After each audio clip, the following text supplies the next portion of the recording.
నిజంగా ప్రవక్త మొహమ్మద్ వారు కలికి అవతారు ఎలా అవుతారు? ఏ ఇయర్ లో దీన్ని ప్రింట్ చేశారు ఏమన్నా సార్ ఉందా సార్ దాని మీద ఇప్పుడు కంప్లీట్ గా డీటెయిల్స్ ఉన్నాయండి. శ్రీరామ్ అండి గురువు గారి గుడికి వెళ్ళారు, వచ్చాక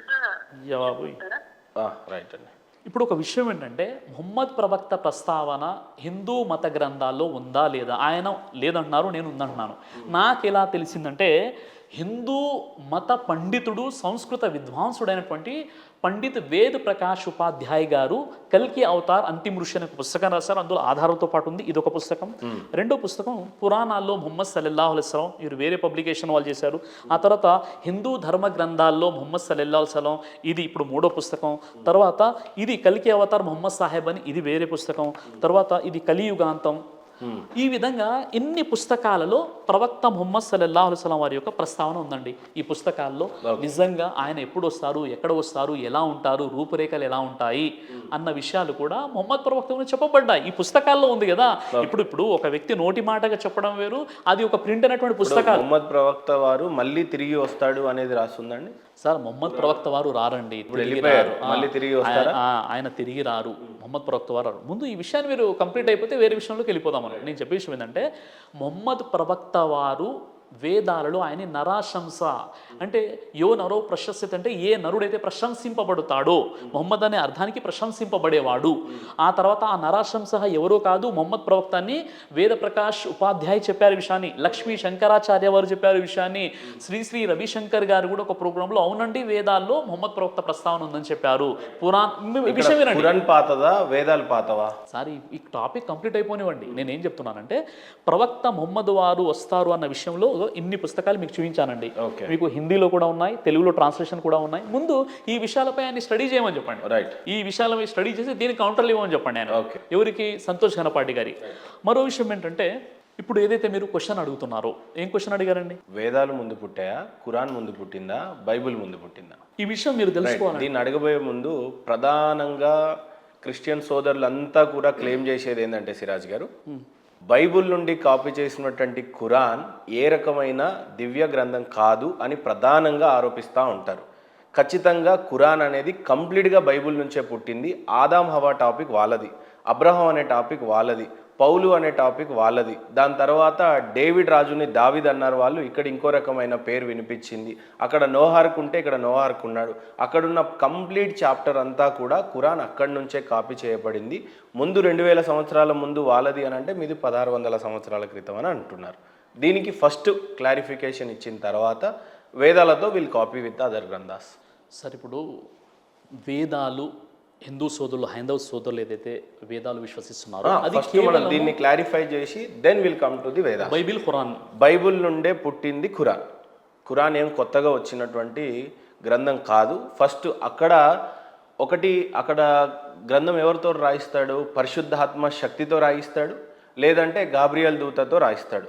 ఇక్కడ ఇంకో దూత ఉంటుంది, దాని త్రూ రాయిస్తాడు. ఇక్కడ ముహమ్మద్ ప్రవక్త వారు కనీసం చదువుకోలేదు, అయినా సరే స్క్రిప్చర్స్ అనేది రాయడం జరిగింది అనేది ప్రధాన వాదన. రైట్. దీన్ని మీరు ఏ రకంగా స్వీకరిస్తారు?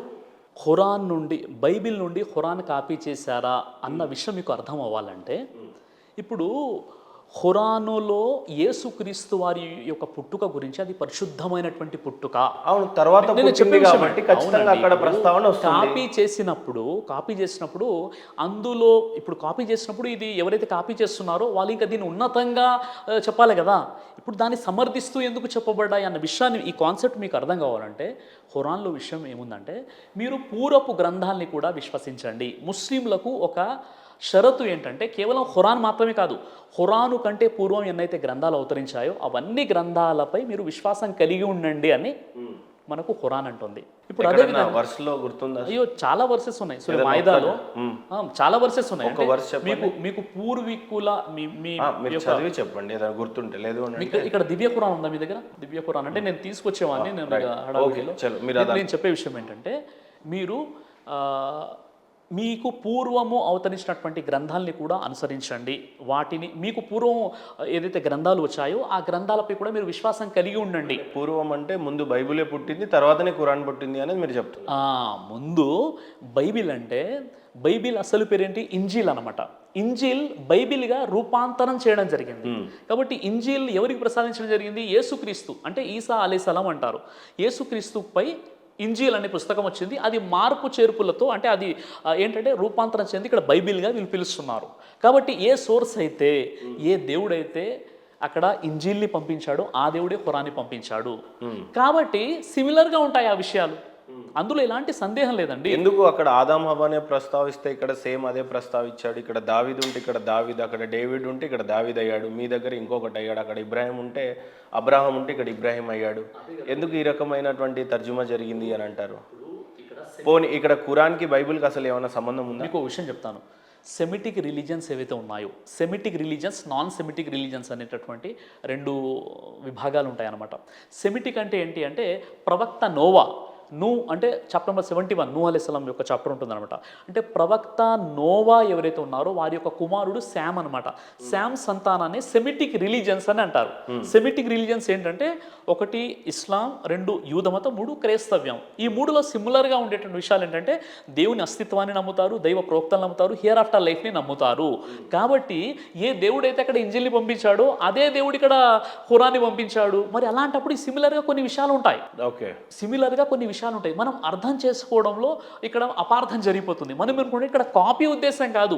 ఇక్కడ కాపీ అని మీకు ఈ థాట్ ఎందుకు వస్తుందంటే, బాబు ఏ దేవుడైతే ఇక్కడ నీ ఇంజిల్ని పంపించాడో అదే దేవుడు ఖురాన్ని పంపించాడు. మరి అలాంటప్పుడు ఇక్కడ ఆ దేవుని మనం గుర్తించాలి. ఆ దేవుని యొక్క గొప్పతనం అది. అలా కాకుండా ఇక్కడ ఆలోచన ఎలా వస్తుందంటే, లేదండి ముందు మా బైబిల్ వచ్చింది తర్వాత ఖురాన్ వచ్చింది కాబట్టి ఖురానుడి కాపీ చేశారన్న సంకుచిత మనస్తత్వం రావడానికి కారణం ఏంటంటే, ఒక మూలం ఎవరైతే మూలంగా ఉన్నటువంటి, ఇప్పుడు గాబ్రియేలు దూత, అదే గాబ్రియేలు మొహమ్మద్ ప్రవక్త దగ్గరికి వచ్చింది, అదే గాబ్రియేలు యేసుక్రీస్తు వారి వద్దకు వచ్చేసింది.